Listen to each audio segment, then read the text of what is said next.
brain is hardware, and the mind is the operating system where the software runs. The programs that make up the avatar's interface, through which consciousness observes and interacts with this reality. That's why we have the sensation that our identity and sense of being are centered in the head, where we organize our thoughts and memories like moments captured by the eyes, which function like black holes, absorbing the information interpreted as 3D reality. The difference between your physical body and the body that experiences dreams, memories, or imagined scenarios is the level of consciousness within those bodies. Every point of observation inevitably must have awareness of itself, and that's why you are you and not someone else. The use of hallucinogenic substances causes a dissociation from self-awareness, which is why some people abandon their three-dimensional character to live in altered states of consciousness and become dependent on these substances, while their body and mind become more susceptible to external forces and stimuli. The advantage of being conscious at a point of observation is the power to choose how you will react to the stimuli, challenges, and situations in your existence, and in which probable futures those choices and reactions will place you. And if we operate through programming, this means that our mental and emotional responses are conditioned by mechanisms configured as beliefs. The set of programs we install in childhood and throughout life forms the avatar's identity, with its configurations for interpreting the information received by the senses and its reactions rooted in the subconscious, reflecting its mental states as challenges and mysteries in the labyrinth that is this biological adventure, where we face our deepest fears and desires, which, if deciphered and explored, can reveal our potentials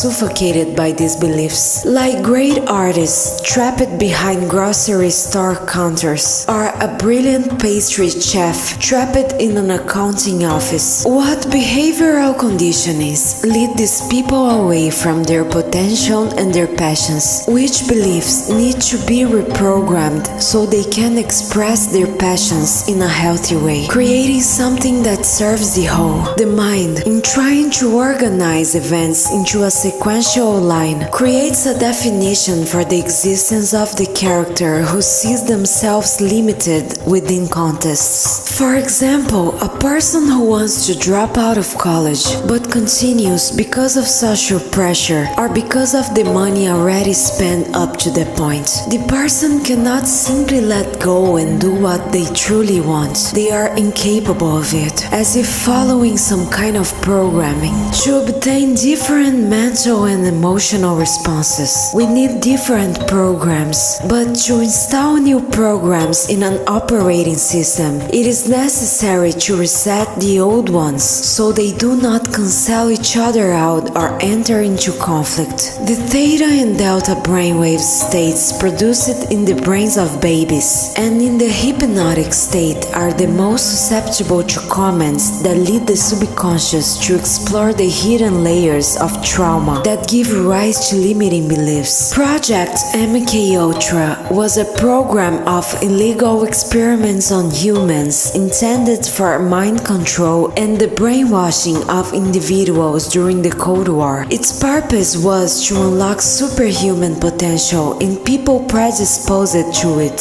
erase the memory of former agents, and insert a new identity with new memories. This allowed them to retard people who knew confidential information about the government and create personality dissociation through trauma, physical and emotional shocks, and torture, so that the mind would enter a suggestible state for the insertion of commands and programming. When the mind enters this hypnotic state, the programmer uses esoteric symbolism that guides consciousness through portals leading to the mysteries of the subconscious, accessing the chaotic, potential, magical, and unlimited state of being. This experience resembles the effects of ayahuasca and near-death experiences. Many cinematic works such as Alice in Wonderland, The Wizard of Oz, and certain pop culture and music videos illustrate this plunge into the magical world. And here we can link the theory that these artists are subjected to these mental experiments to unlock their maximum potential. This was not the CIA's only experiments with human consciousness. In 2003, the project known as the Gateway Process was made public, in which techniques were developed to synchronize the two hemispheres of the brain by inducing specific frequencies for each side, causing them to operate in harmony and produce the theta brainwave state. According to the results of the experiment, it is possible to have extra physical experiences and an expansion of consciousness.